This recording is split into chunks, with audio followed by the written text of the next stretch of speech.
Hello, people of the internet. My name is Ian Altasar, and I'm sitting here today with Donny, and we're doing a bit of a deeper dive or a deeper astrological video, and we're going to talk about psychic gifts and spiritual gifts and spiritual intuitions, I guess, and a lot of that stuff. Hey, Donny, how are you doing?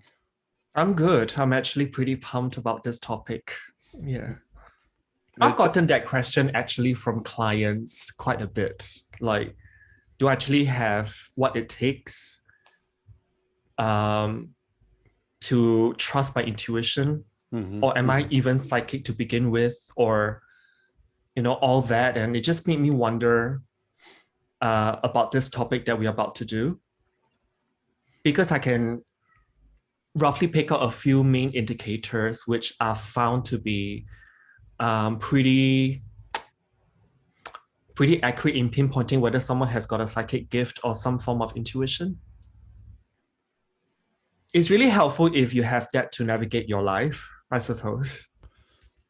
Yeah, I just want to add as well, like it's some of these gifts are kind of weird, let's put it that way.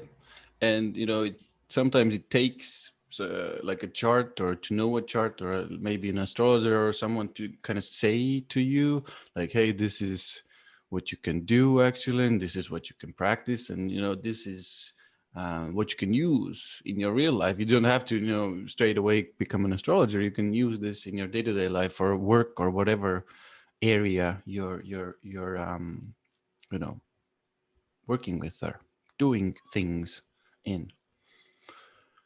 Um, let's maybe jump in and then just start with these. Yeah. Yeah. What do you have for us? The first point. um, I picked one um, which I've seen. Let's start with I know this position quite intimately, and Mm-hmm.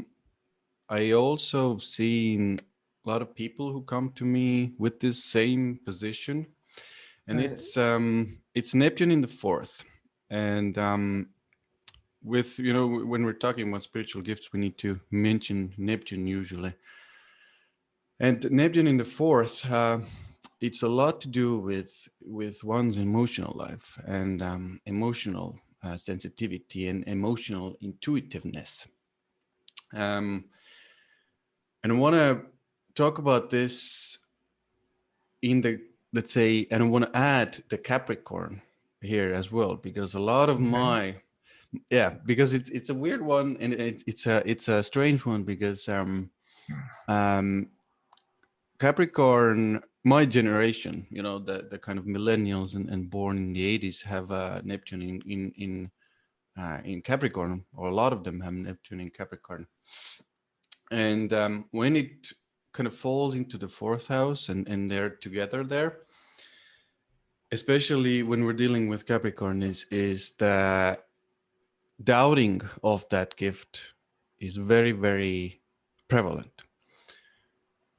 Because what Capricorn does a lot is it kind of suppresses, and a lot of these people don't even know that they have any kind of spiritual intuition or gift usually, and it's very often um, someone needs to kind of draw their attention to it and even start to push them towards it, to even for these people to even open up their minds a little bit, or feelings actually in this case, to be able to start feeling other people's emotions, to be able to understand that they're actually picking up a lot from other people. So this is one of the gists of this position is even if you don't have Capricorn there, you can pick up a lot of what other people are feeling internally, inside, and you can start feeling them yourself. And when you're not aware of this, you can even think that these are your feelings and your emotions.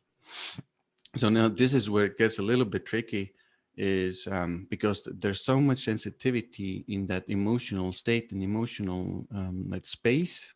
You're picking up so much, and maybe you're even in in workplaces or public spaces. You're picking up a lot of emotions and feelings, so you really need to start, let's say, dealing with this gift and learning about boundaries and learning what are your emotions and learning what are your feelings. There are specific meditations you can do, and clearings, let's say, you can do to help you with that. What one of the points with this that I wanted to emphasize really is these people can actually pick up emotions and feelings from others that the other people don't know that they are experiencing. So it can be so suppressed, so deep actually, that the other person doesn't know that they're experiencing this because they are suppressing it. Now, sometimes when you're working with this, or you're like, let's say you're more in tune with this gift already, you're kind of picking up these feelings, and you're saying to the other person, like, okay, so I'm getting this, that you're feeling this, and is everything okay? Or do you want to talk about this? And you can even say these things to other people. And then where it gets difficult is that the other party is like, no, I'm not experiencing this at all. I'm not feeling this. And then what can happen a lot is that person comes back later and says, okay, you were right, you were totally right, because then the emotion has kind of risen up to the surface, or that person, let's say, has put attention to it, and then they can understand, because this gift can be used for to bring out suppressed emotions, suppressed feelings, and that way people can help others with this gift. So it can be a bit of especially younger, it can be a bit of a difficult thing to learn to channel. Yeah. I'm just kind of thinking about what you said, because you can't leave out Neptune and not talk about the 12th house and also the sign of Pisces, which is all like those kind of energies. And if I were to think about it, like 12th house, Neptune and Pisces energy, it's really on a more generalized level, is where we see the divine or God. And also things that can potentially overwhelm us, like a tsunami, like mythology. Neptune is ruled by Poseidon, right? The god of the seas, and sometimes the seas just don't know there's like a huge storm going, and you just drift to nowhere. And hence the fear and the paranoia that comes along with that. You just don't know where your emotional waters are going, And Neptune also co-rule Pisces, which is like the two fish that's swimming away from each other. So you're almost like, you feel like you're being pulled by a rubber band. So you don't know where to go. Like, that's why it's a mutable sign. You don't know where to turn at times emotionally in a water sign. And hence, like, that feeling of being outside of our span of control can really make people want to deny that Neptunian gifts. They don't want to admit it, or they just like, because if I admit it, it's either they'll be perceived as something which they can be misunderstood for, which is another meaning of Neptune, or that they're setting themselves up for a tall order to overcome, to refine Neptune's gifts, which they may or may not want to take on. But however, if someone actually has the effort to really get down and do the grind work and refine, like, the importance of oneness, which is the meaning of Neptune, that unifying of consciousness, which is also Neptune, and that surrendering, because Neptune, you need to surrender in a lot of ways to its energies in order to merge and reconnect with source. It's also about the time where you're still in the womb's comforts and environment. You're being surrounded by the womb's liquids, and you don't feel that you're a separate entity from another. And hence, this somewhat brings me to, I think one very good point that you mentioned, you don't know if you're feeling what you're feeling or you're feeling what other people are feeling. Mm-hmm. Because it's almost like you become a psychic sponge. You just soak in everything. And sometimes it can be so overwhelming that it is so just too much to take. And musicians have a very strong Neptune as well. Mm-hmm. So they can escape via that. But you know, how many musicians also delve into the sniffy powder and, you know, all the narcotics and all that, which is very much Neptune 12th house and Pisces energy. Yeah. I just also want to add that Neptune in Capricorn, you know, what you mentioned regarding your generation, the millennials. Mm-hmm. Capricorn is also a sign of fear. Capricorn is also a sign that needs to prove via material means because it's an earth sign. So until the time where science and spirituality, the linkage can be really proven, those who are born with Neptune in Capricorn cannot see the linkage between these two realms. For sure, agreed. I would even go as far as to say they're like almost denying it. Like it's almost like, so no. And then when you gradually kind of start proving it materially, like let's say you see something, let's say you see a ghost or see a spirit or an entity, you know, Right. then, you know, these Capricornian or Neptunian Capricorn people, you know, they will kind of start believing that you know, these matters, you know, exist, and they are there, and maybe they also have that gift, you know. But you know, Capricorn is also mastery. You master something, so they can really master that Neptune. Like they can use their intuitive faculties, which is represented by Neptune, and use it in very practical affairs, which is Capricorn. And my God, when I think about those people with Neptune in Capricorn, if they decide to take that route, the soul will really advance so many folds that, you know, their spiritual journey evolution will be so much faster. It will happen very fast for them. You mean if they start to master it and kind of practice it, and you know that? I think the first and foremost, they need to acknowledge it. After they acknowledge it, they work hard, Capricorn, right, with it. And then they somehow form some kind of mastery with it.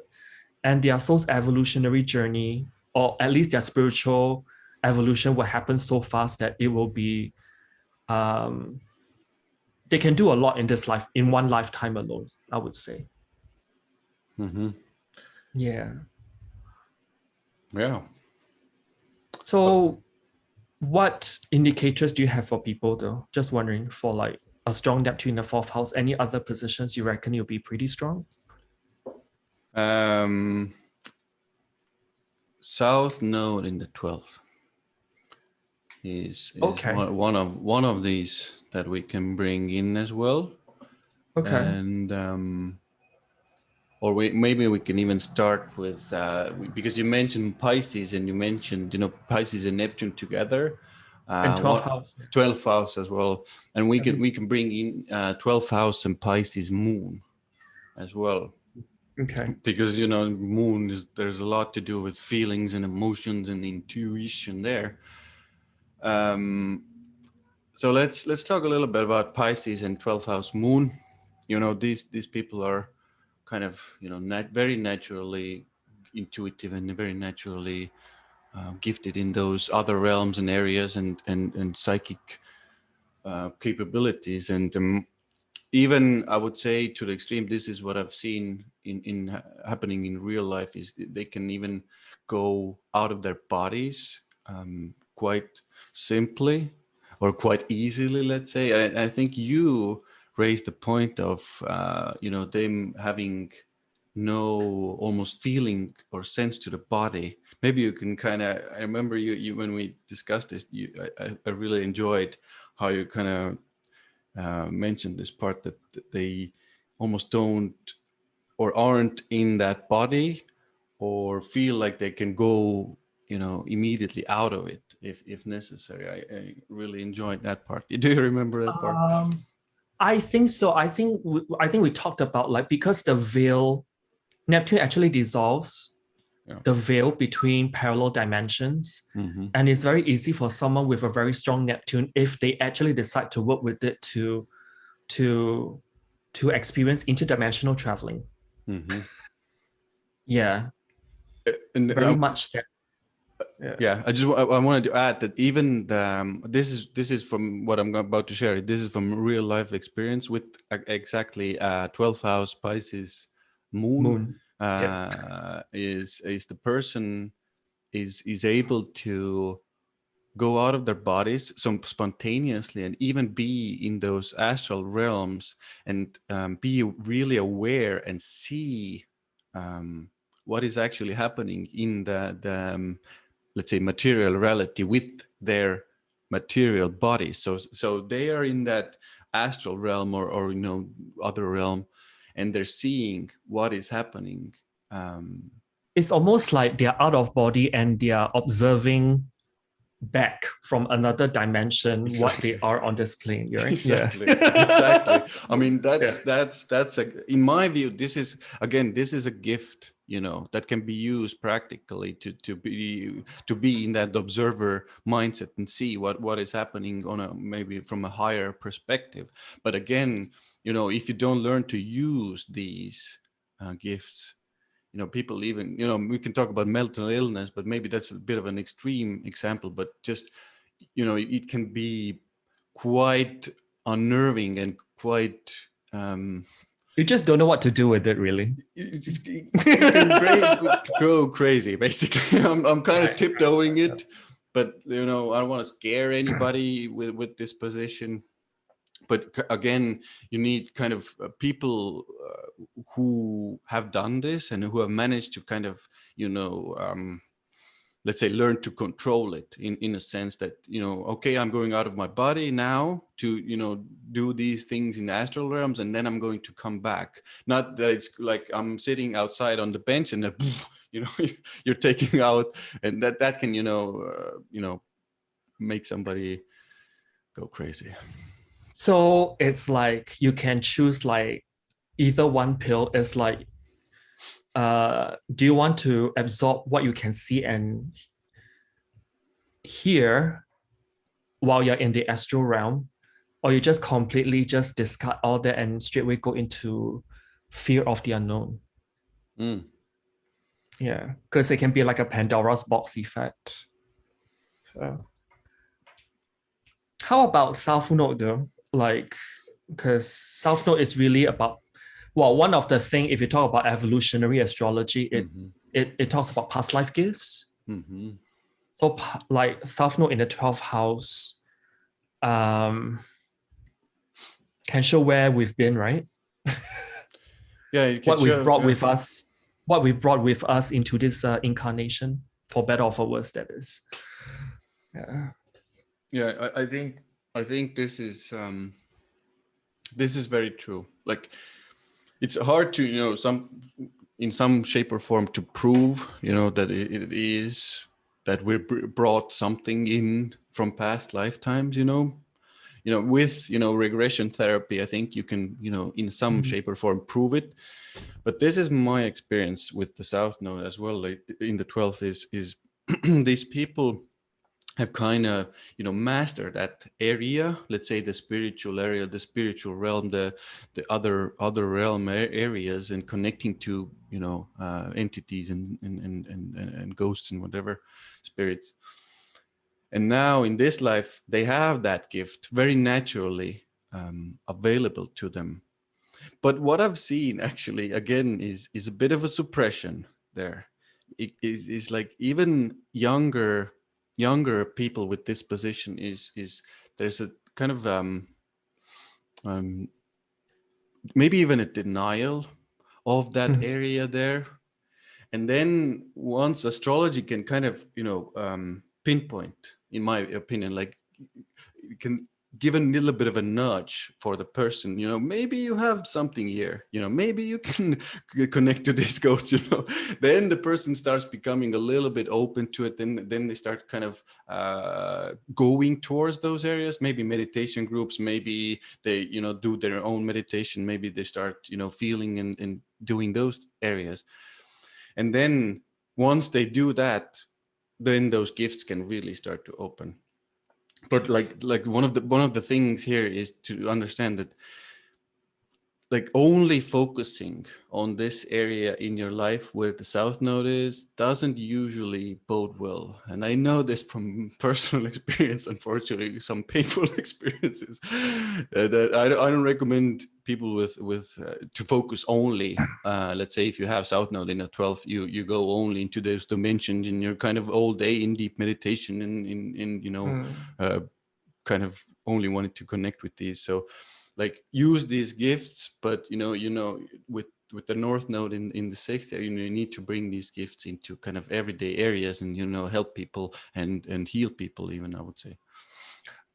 This brings me like to another house, like in the 12th house, the 8th house. Because 12, because like I see 8th house and 12th house, they are both public houses above the ascendant descendant line. And it's what we actually show to the public, or I should say what we don't show to the public. Because 8th house is really like sharing your gifts and talents with another. It's the 7th from the 2nd. And how much do you trust the other person to appreciate your gifts and talents when you tell them that? I know. That's why 8th house in a natal chart is somewhere whereby like it can represent like occult, metaphysical, but also trusting in another. Do you trust another person not to judge you for kind of coming out of the closet with those skills? You know what I mean? And 12th house is where we actually rather keep things to ourselves. For sure. As well. For sure. So I would say like if the south node is an 8 and 12, it can both mean that. Yeah. But 8th house brings along actually 12th house as well, like some form of mediumistic quality as well. Totally agree. Now that you mention it, actually, I remembered really, like, again, a practical example from a person, and they actually have north node in the 2nd, like, and the south node in the 8th, and they're very much actually focused on this kind of material creation, possessions, and very, very practical material person. But after kind of, let's say, I would say guiding them, let's say, towards some things. Let's say I'm tooting my own horn here a little bit, but actually they started trusting that they have other positions as well, but that south node in the 8th, they started trusting that intuition and those sensations and feelings and those kind of visions and knowledge that comes from that 8th house. And now I'm seeing their gifts kind of really, like those intuitive gifts, get really precise as well. So I do agree with the 8th house south node as well. This brings me to another house actually, like besides 8 and 12, the 9th house, because 9th house has got a prophetic kind of quality to it. On some level, it can also bring some kind of mystic quality along with that, because 9th house is where, we're talking about the divine house, so to speak. So there's that, and also some kind of visionary ability, because it's the natural domain of Sagittarius. They can see very far into, like, it's always very future driven. So it's almost like you can see facets of the future of sorts. That's connected to the 9th house energy. So when the south node is in the 9th house, I also can see, like, people can be potentially seers in a family. SEERS, I think, yeah. Yeah, as well. I wanted to mention, because you mentioned family, I wanted to just really quickly mention if we're talking about Neptune in the 4th as well, this can actually also mean that you have in previous generations you have spiritual gifts. So if, let's say, if you're doubting your gifts, go and talk to your parents, talk to your grandmother, talk to your grandfather. Maybe they can see or talk to you who was the one in your family, and then that can prove to you that you actually have this gift, so you can just allow and be trusting of those more. Yeah, that's what I wanted to. I mean, fourth house is also about our DNA imprints, right? So the Neptunian energy is imprinted in your DNA lineage. And not only Neptune though, like I've also seen like other outer planets in the fourth house that can really grant some things. Like someone who's a working astrologer came to me for a reading, and I think she has got IC conjunct Uranus. That's why she's an astrologer, because it's like inbred in her, you know what I mean? Like like down to the DNA level. And this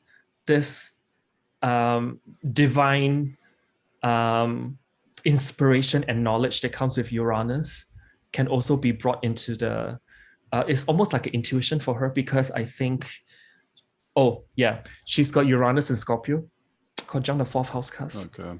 So extremely deep, in those. Extremely deep, very Scorpionic astrologer. Like she says, she loves all the evolutionary Scorpio. She loves all the psychological Scorpio. She loves what she does. Really diving deep into the psyche. So yeah, there's that. I'm just wondering as well, how about someone who's okay, this is gonna be like mixing like aspects. How about South Node conjunct Neptune in the 12th house? Oh, it's like direct connection. It's like direct connection to everything there is, like every other reality. I think it's one of the most intense and, let's say, true. They have no choice but to work with it.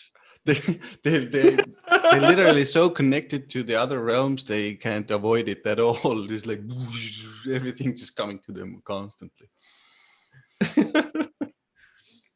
Yeah. I have actually also wrote down some things like Sun or Moon in Pisces, Sun and Moon in the 12th house, or Sun and Moon in aspect to Neptune can also bring you some of the energy as well. Multiple planets in Pisces, like a stellium, or in the 12th house, can be also very psychic. A prominent Neptune. When I say a prominent Neptune, it can be like the chart shape of a bucket, and then Neptune is just the handle sticking out like a sore thumb in the chart. Can also mean that all your energy is poured towards Neptune to develop that. Or it could be Pisces rising. Oh, that's already a good start, I would say. Or Neptune conjunct ascendant, you know what I mean? Yeah. Neptune in the first house in general, I've seen. It brings so much to the person already. Or Neptune at 29 degrees. The energetic degree. Yeah. What else can I say? Something like, so all this different configurations or variations can mean that you'll be using there's more intuition at your disposal to use it. Whether you want to use it or reject it is choices. Yeah. And with some of them, it's just going to be a bit more uncomfortable in a way if you don't learn to use them. If you kind of just push it away, in my opinion, because it's really hard to shut it down completely. Well, if you choose to ignore it, it'll come back in more, potentially self-destructive ways. We all know what Neptune can also mean, right? Escapism and addiction and all of that, because it's alcohol for sure, Neptune. Yeah, and also narcotics. Yeah, don't do that. Learn to meditate instead. That's a bit of a better option there. I have also noted that someone with a very prominent Chiron, the asteroid Chiron, can also be very, they can also be very intuitive because, you know, we all know Chiron is like the wounded healer archetype, but it's also the maverick. It's the asteroid that talks about connecting bridges, and those bridges can be interdimensional as well, where we talk about Chiron. And so it brings along some kind of spiritual components to Chiron. Since in classical myth, Chiron is the ancient link to the archetype of the healer, hero, bard, and also reminds us of the archaic traditions which linked the mystical with the mundane and the spirit with the body. So you can see how like there's some kind of spiritual, like intuitive, spiritual, and even psychic components to Chiron. And Chiron is also like the archetype of wholeness, being whole again, complete again. Not because it is perfect, it's very wounded, very imperfect, but because it contains and acknowledges both instinctual and divine life as both are essential in component to itself. So when I see someone with a very strong natal Chiron, they're also capable of developing a very strong intuition. This can be like angular Chiron. I've seen that with some of my good friends, really. Or in the water houses, 4th, 8th, and 12th. Would you agree that it would be also in water signs as well, more kind of like a... Yeah, like so the water houses or signs like 4th, 8th, 12th, or Cancer, Scorpio, and Pisces. On a more prophetic visionary level, I also include the 9th and also Chiron in Sagittarius. It can also bring that as well, or that Chiron is an aspect to the luminary sun and moon, or the ascendant lord, or the ascendant, for that matter. Do you have a preference? What type of aspect there?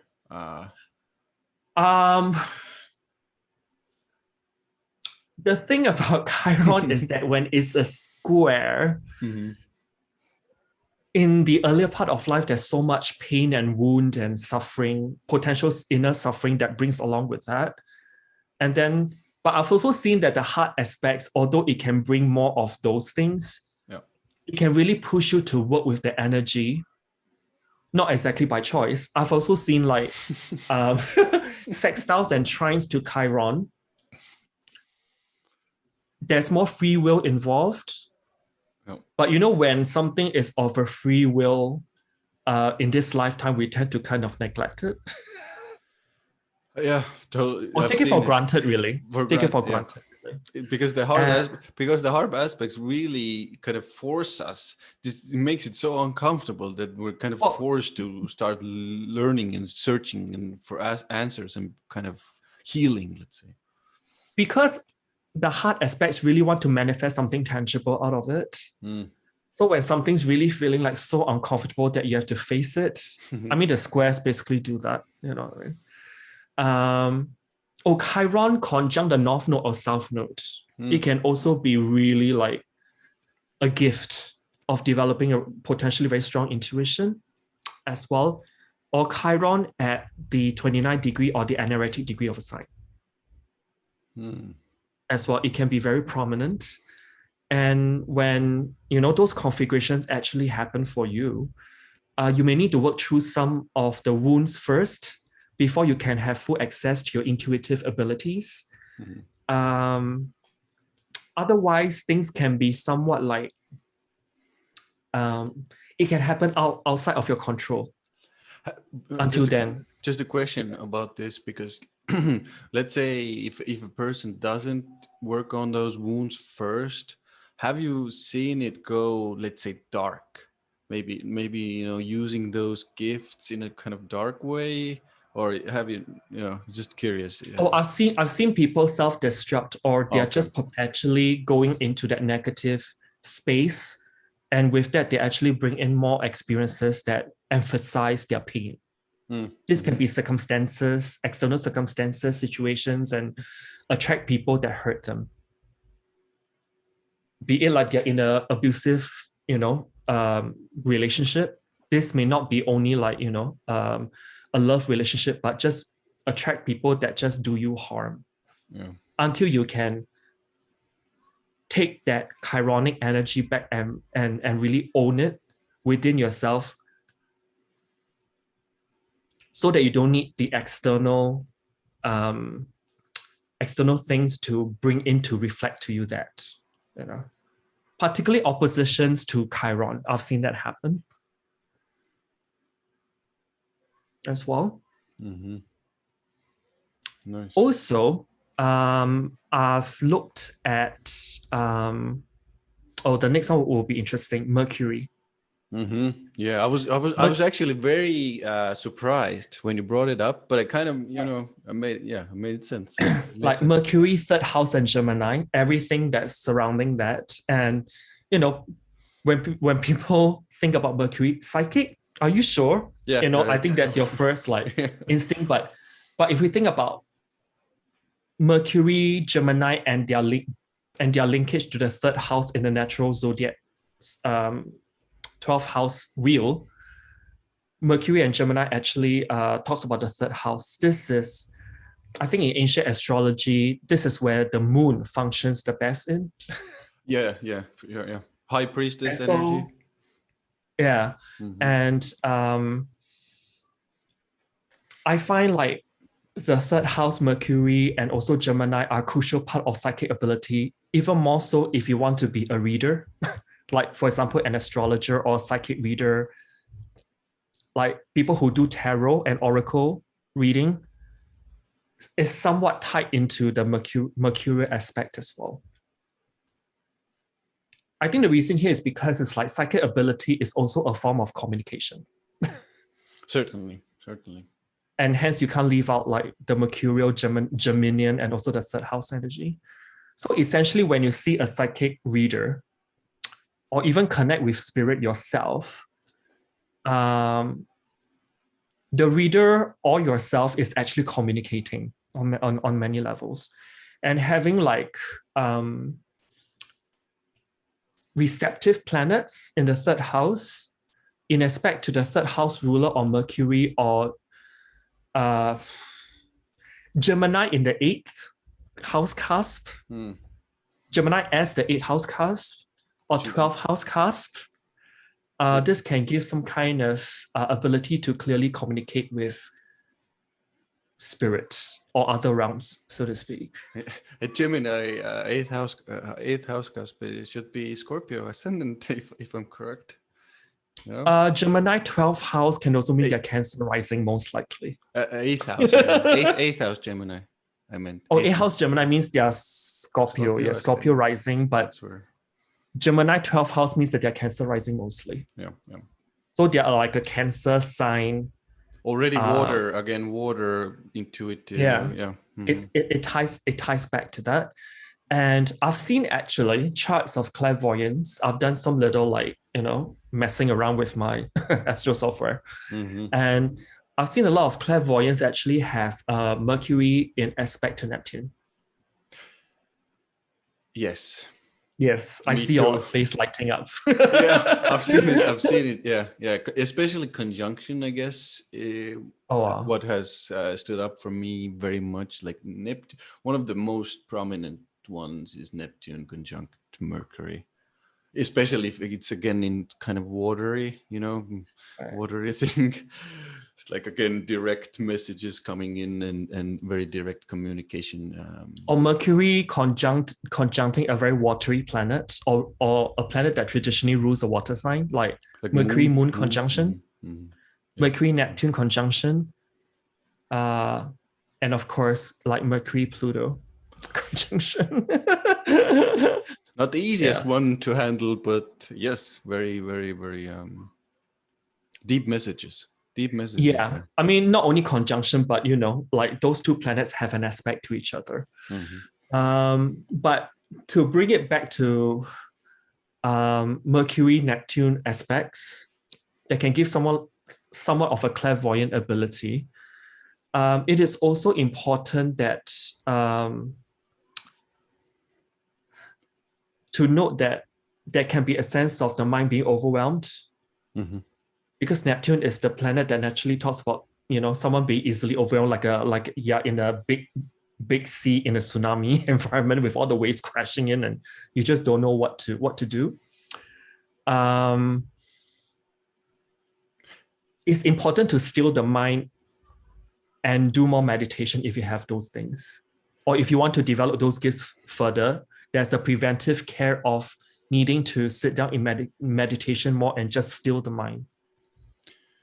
Yeah, because I do think when let's say there's something difficult there, again, maybe giving it a harder aspect, then again, you know, it brings up the kind of mental illness side of it, but it's again the about the way you learn to handle it, because there's so much, you know, communication, there's so much kind of even creativity, I would say, in the mind, in the thoughts.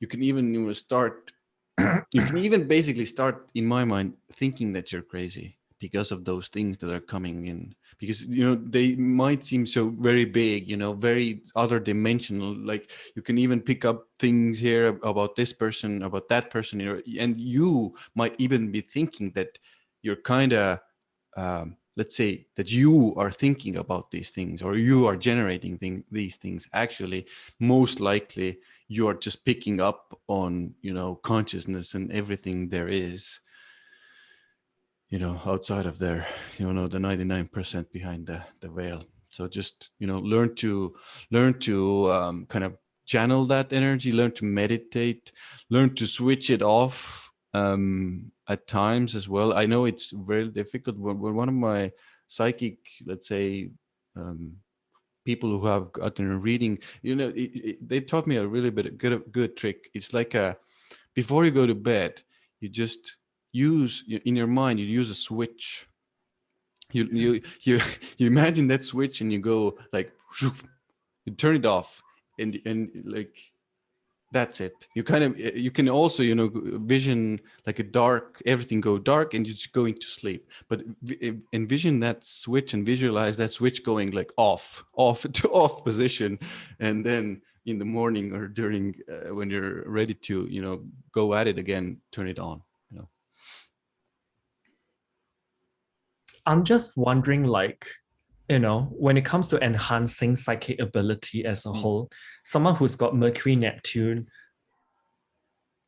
aspects, more importantly, the heart aspects, stealing the mind and listen becomes so important in terms of spending time alone, not to be with other people, and just have more like dedicated time alone, like in your space, you know. Maybe you can burn some sage or whatever to clear the space out from negative energies, and do your meditation from there.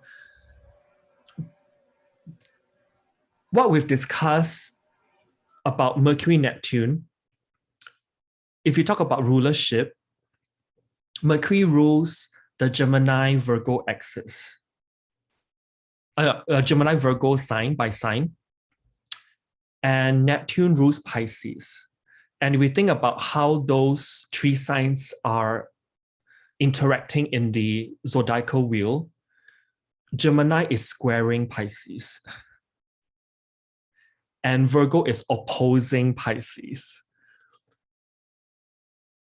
So there's almost like a natural kind of conundrum or unnaturalness how these two energies work together, because they naturally in the in zodiacal wheel, they're like either opposing or squaring. So it's even more pertinent that you need to train the mind to calm down before you can become receptive to the messages and information that you receive from ethereal sources, and make sense of it all so that you don't get overwhelmed.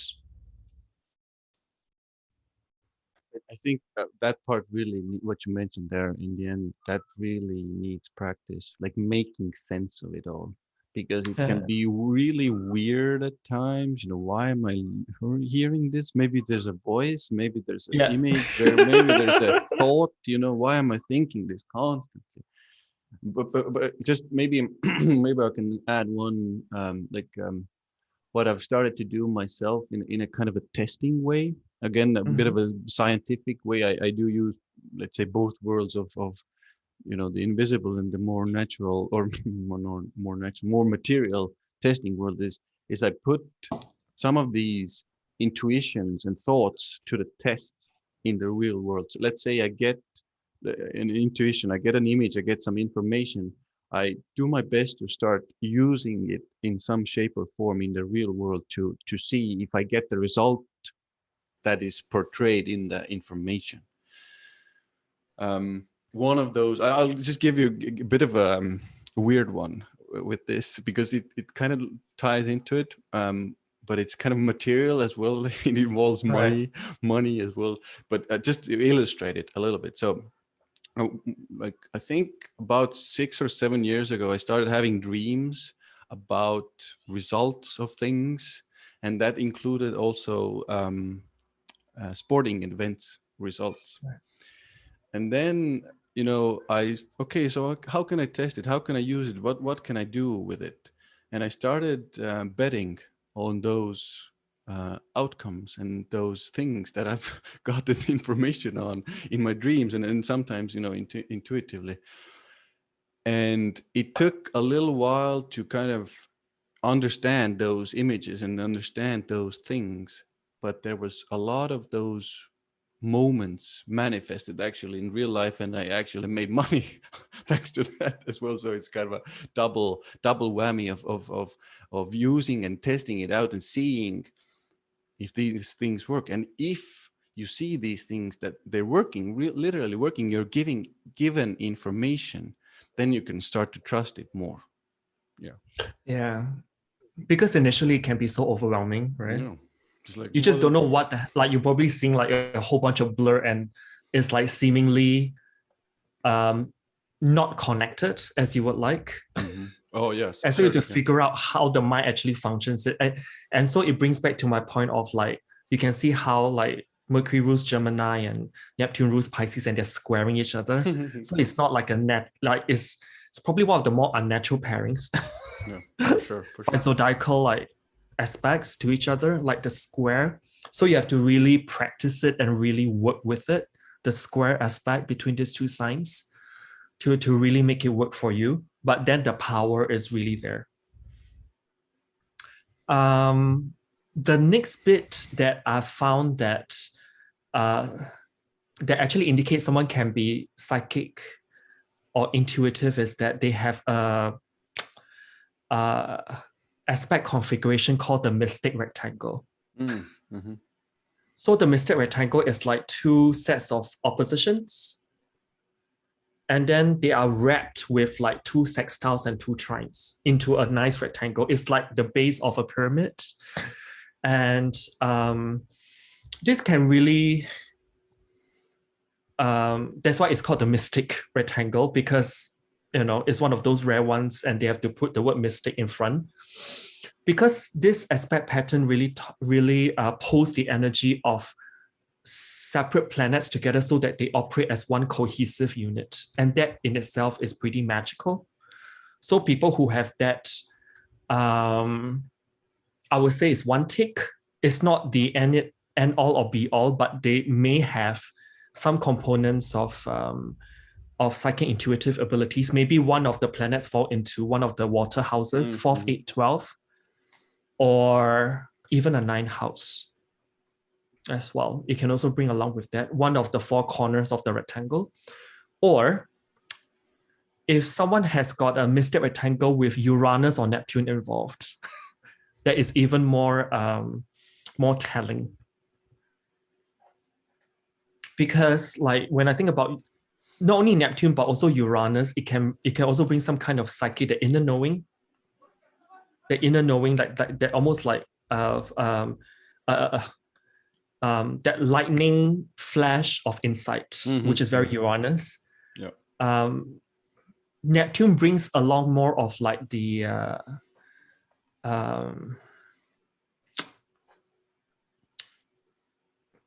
like the, what do you call it? It brings in images. you may not know what it is, but it's almost like there's an image flashing, like a picture, like a psychic picture that you can really like see in front of you. Mm-hmm. Or it can be playing like a movie in your dreams. Yeah. Pluto can also be important as well, because Pluto can really bring in that gut instinct. It's almost like you feel so deeply that it can really come from the bottom of your gut. Like you sense something is not quite right.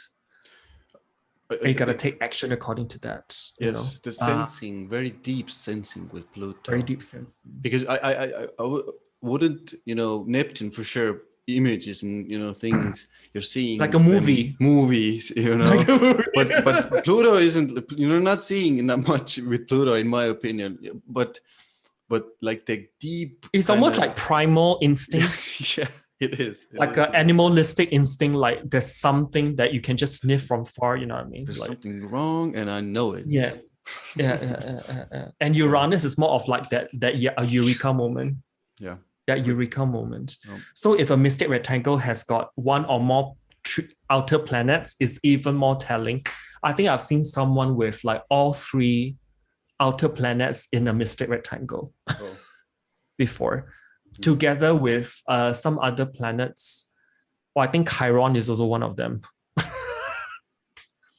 So the more, what me and Ian are discussing is like, the more takes you have, the more inclination you have. It doesn't mean that, like you open up your chart and check that, oh, I've got Neptune in the 4th, therefore I'm psychic. No, it's more than that. And yeah, I would agree, and I would say that, let's say, if we take the example of Neptune in the 4th, you need to practice it anyway to kind of be good with it and to understand that gift and how to use it. Just because you have Neptune in the 4th doesn't immediately mean you can do psychic things immediately, but there's a, let's say, a hint that you have that gift, and if you kind of channel it, learn to deal with it, you can perfect it, I guess. Refine it at least. Refine it. Yeah, refine it. Yeah. Another one which I've spotted from those clients I read for is a water grand trine. Oh yes. And that means 3 planets are forming a trines to each other into like a closed circuit triangle in a chart, with each planet around 120 degrees apart. And if all the planets are in water, it can really be like a reservoir of psychic energy that you can use. It is at your disposal. Yeah. Grand trine with one of the 3 outer planets, be it Uranus, Neptune, or Pluto, it can also mean some kind of intuitive, on some level, psychic energy as well that's involved. But having said that, like grand trines, preferably one or more planets have got aspects like I don't know, like a sextile, or even a square, or even an opposition to something else outside of the triangle of the planets that form the grand trine. Otherwise, you'll just be sitting there like collecting dust. It's like the trine, everything is a trine, so it comes so easily, it comes so natural. It's like so and if there's nothing contacting the 3 planets forming the grand trine, it's like just sitting there. Yeah. Everything's fine. Everything's great. I don't have to do anything, And if you don't have anything there, go see an astrologer. Then an astrologer can force you to deal with these things. Okay, I'm just kidding. Or at least tell you what is at your disposal, yes. But you may just kind of take it for granted because it just flows seamlessly. That's what the grand trine is about. That's what I mean. Hence, yeah. So hence you need some kind of like maybe one of the 3 planets or the more planets have like, some square, some sextiles that can just bring the energy out, you know what I mean? Because otherwise you'll just be locked in that triangle. Yeah. Use it. Otherwise you won't lose it, but other people other people won't benefit as much from it as they can, and actually you yourself as well, you know, because you can benefit from, you don't have to start, you know, a client based, you know, psychic business immediately. You can just use it in your again in your daily endeavors, in the relationships and work. Any more you want to add? I think we talk covered about Pisces. Do you want to talk about Scorpio and Pluto? We can I think maybe that's a good thing to end this with, because you know I haven't really met any Scorpios that, let's say, don't have some sort of intuition, psychic gift, but I've met a lot of Scorpios that suppress those. And even one of those examples I have in mind is they actually totally deny this kind of esoteric psychic world entirely, and at the same time they're very, very, very intuitive. They're very sensitive actually to everything that goes around them, and they can pick up a lot of what is happening with the emotions and feelings with others, and I would even say they can almost like sense danger or sense bullshit really intensely. Oh, I mean, Pluto, one of the meanings is a bullshit filter. Well, so those who've got very prominent Pluto, 8th house or Scorpio, they have very, like, it's almost like a very strong inbuilt, like, BS filter.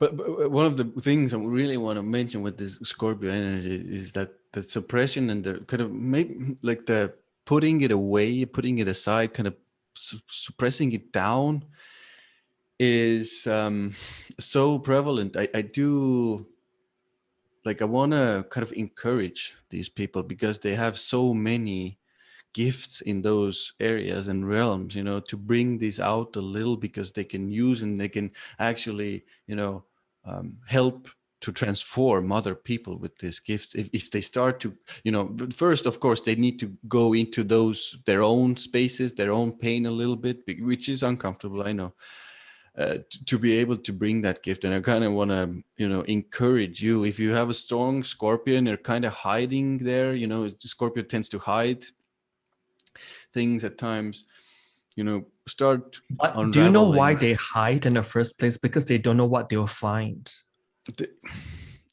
It's also on the converse, there's this fear involved. It's like you want to hide because you don't know what you'll find, and what you find, if you decide to go there, may not be, you know, it may be something that will really like disgust you, or, you know, you rather not know.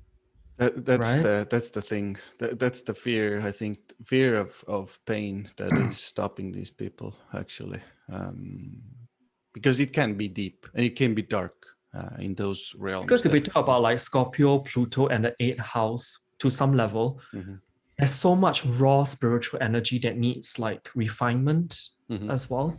Otherwise, you'll just be in its raw form, and hence, Scorpio and Pluto rules crude oil. It's unrefined, you know what I mean? It's just crude oil. And you need that refinement process. And I think people who are born in the second half of the 20th century, we all have that Neptune sextile Pluto. And that can actually help us on some level to refine the rawness of Pluto, because Neptune is sextiling it. But sextile means that it is like, if you choose to work with it, you can refine it. Yeah, on many levels. So Pluto aspects to Sun, Moon, Mercury, and even Mars can bring psychic ability are found. Venus, not as much. And Venus, not as much I've seen. Pluto in the first. Yeah, Pluto is the next planet to rise in your natal chart. I do have that, like Placidus, so I know what I'm talking about. And it's really about the willingness to truly dive deep into one's subconsciousness, through some kind of, because when I think about Pluto and Scorpio, right, it really talks about that shamanic spiritual connection. And Pluto and Scorpio rules like the shaman, the medicine man. How you transform, like, how do you shape, there's some kind of shape shifting involved when I think about Pluto as well, to let you work through your shadow or darker self within. I think there's so much especially if we're talking about, first house, that combination with Pluto, or even Scorpio and Pluto in the first. There's so much need to constantly transform who you are, and through those transformations that are not the easiest ones, you learn so much and you unravel so many gifts, unravel so many deeper parts of yourself. Then that from that you're able to kind of guide others and help other people transform and help other people through their own, sometimes shit or crap or painful experiences that need to also be transformed and lived through. I mean, like, I think the biggest lesson here is to really think about the fact that when you have a Pluto that's very prominent, like in the first house, there must be acknowledgement that purging actually brings you so much more relief than you bargained for. Mm-hmm. And this is what that makes you go on that transformative journey as life goes on. And there's so many buried treasure, Pluto, Scorpio, to be unveiled. Sure.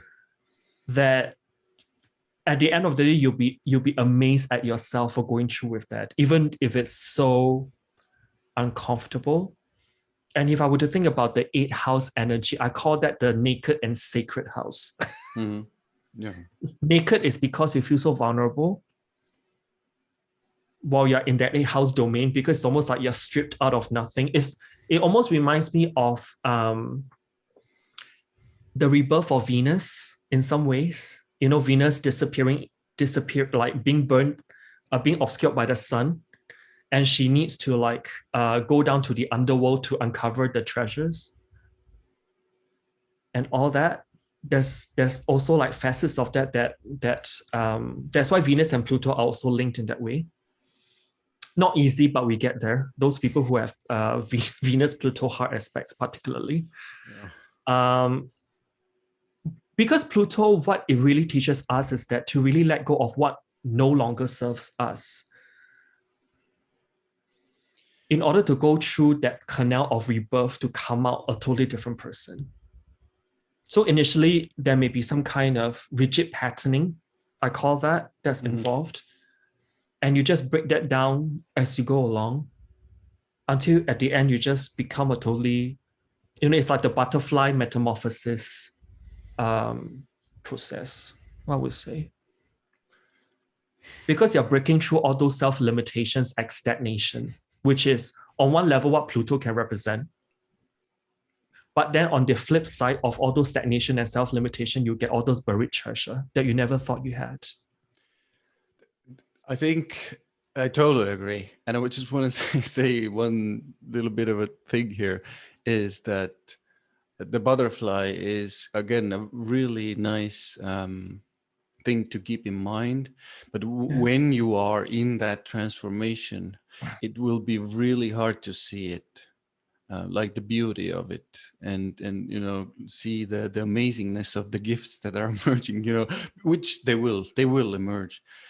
But the best I can maybe shortly sum it up is to allow your death, allow your figurative death of that identity and whatever it needs metaphoric kind of death, and allow that as much as you can, release as much as you can, and surrender as much as you can to whatever it is that is kind of happening or bringing on that transformation. These are the best things, let's say, that have helped me through those transformations, and later on helped me to kind of, I wouldn't be here discussing these things if I hadn't gone through these things and kind of had those butterfly moments in between as well. Because I think what Pluto also teaches us is to really get deeply into the really like rooted core of your issues. Mm-hmm.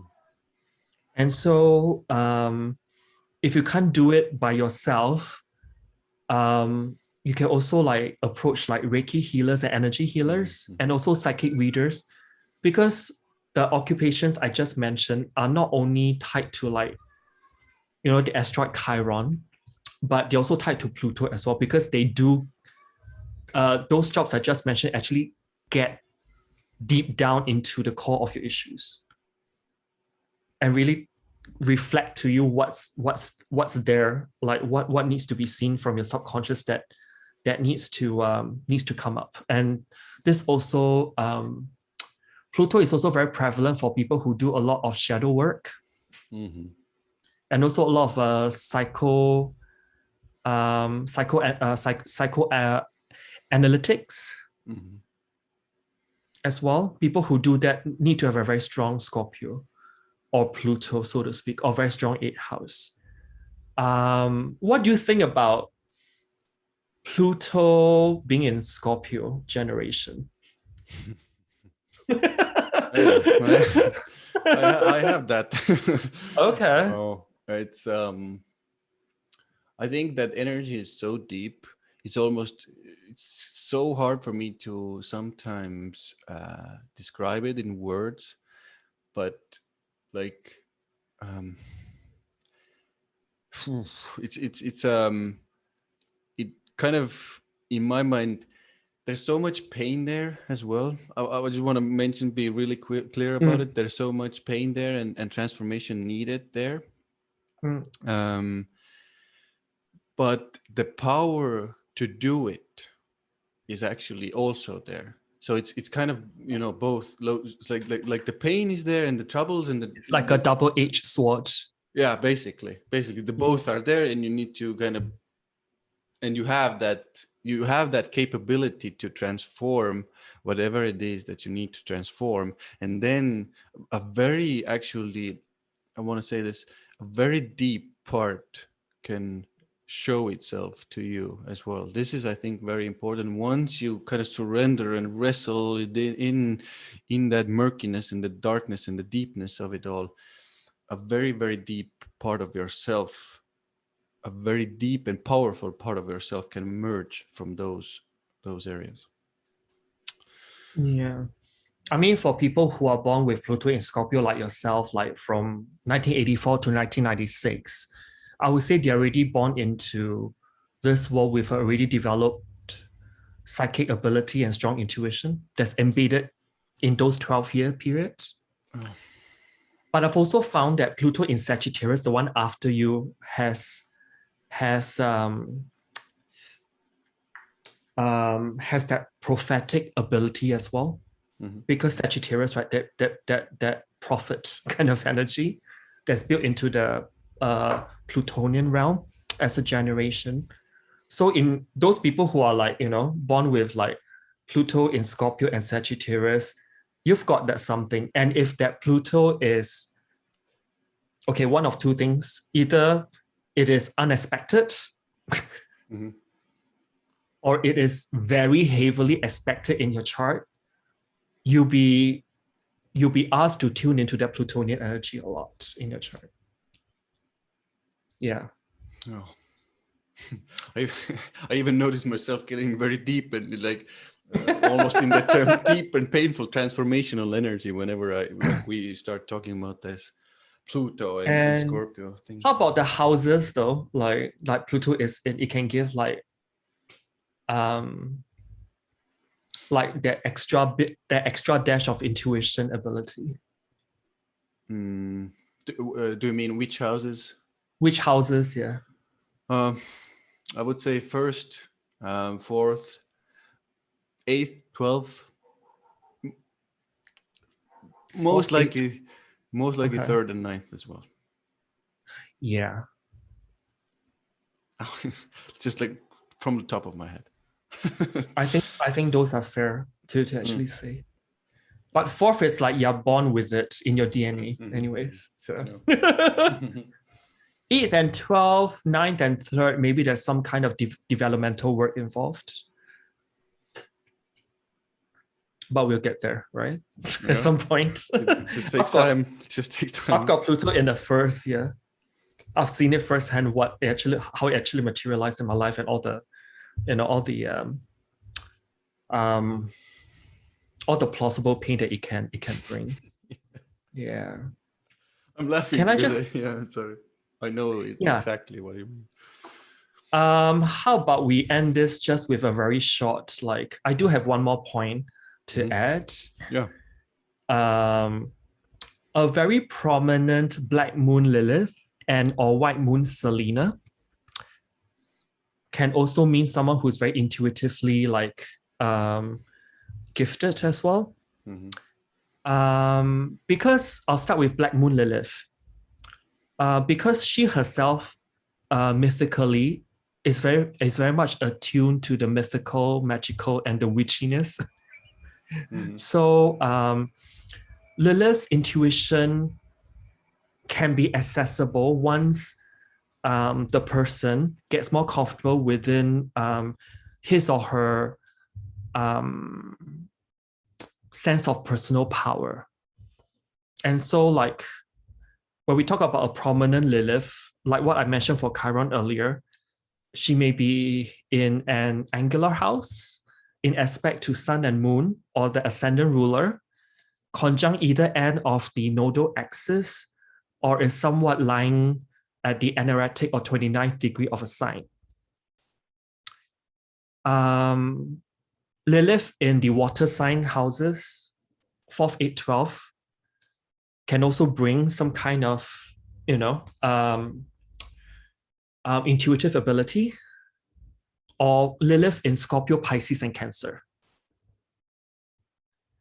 But there's one sign that we haven't touched on, in which I found that I think this is gonna like surprise you. When I see Lilith or the moon in Virgo, they also can be very intuitively and psychically gifted. Lilith in Virgo can connect to higher vibrations and angels, just like moon in Virgo as well. Because if I think about it, we've talked a lot about 12th house Pisces and Neptune energy, right? But then it's not exactly the easiest to deal with because it can be so easily overwhelming. And so why not we look at the opposite sign of Neptune's domain, which is Pisces, and move into Virgo. If we think about Virgo as a sign, it is an earth sign, so it can be more grounded in its analysis. It's more discerning. It's more critical. So if they've got a whole bunch of things presented to them in a Neptunian or Piscean way, they just kind of, filter out and just kind of, because the Virgo energy is about connecting those things into a cohesive, bigger picture to make it digestible and practical, which is like Virgo energy. And I've seen quite a few and logical because it's mercurial driven, but then they are also flexible. They are a mutable earth sign. So it kind of like brings in it's got the necessary like little components to make it one of the moon signs or the Lilith signs that's worth mentioning as well. I'll just touch on briefly about white moon Selena. I'm not talking about the asteroid Selene or Selena. I'm talking about the white moon Selena, which is a mathematical point that's derived from the moon actually. And the black moon Lilith is also derived from the moon via calculation as well. But white moon Selena here is really it's like a kind of protective and assisting presence that lights up the path if you're willing to work with her energies. And hence White Moon Selena is often linked with intuitive abilities, healing, and growth, especially from higher dimensional realms and energies. And these abilities may be accessible and benefit you if you learn to trust and commit yourself to some form of spirituality in life. I think that's all I have. Solid. To end on a good note. Nice. Because it's like, I think we've covered like houses, planets, yeah, I think aspects, there's shapes, so much. asteroids, and also mathematical points I just mentioned, you know what I mean? So this topic is like a huge Pandora's box by itself. And the topic, in order to discuss it fully, will take like multiple potential seminars just to cover it adequately.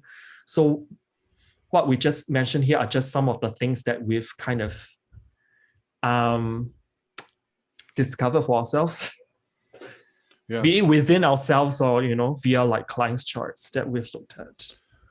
Yeah, this is a lot of like practical earthly, you know, testing and seeing and feeling and transforming, you know.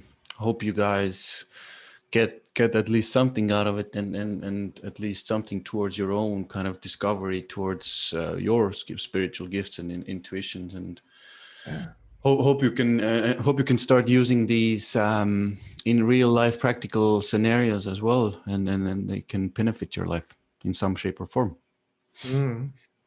And I guess that's it. And if you want kind of like a reading consultation with us, you know, with me or Donny, you know, the links will be in the description below. And hopefully we'll get to do this with Donny and me, and we can do more of these videos. And you know, see you in the next one. All right. Bye guys.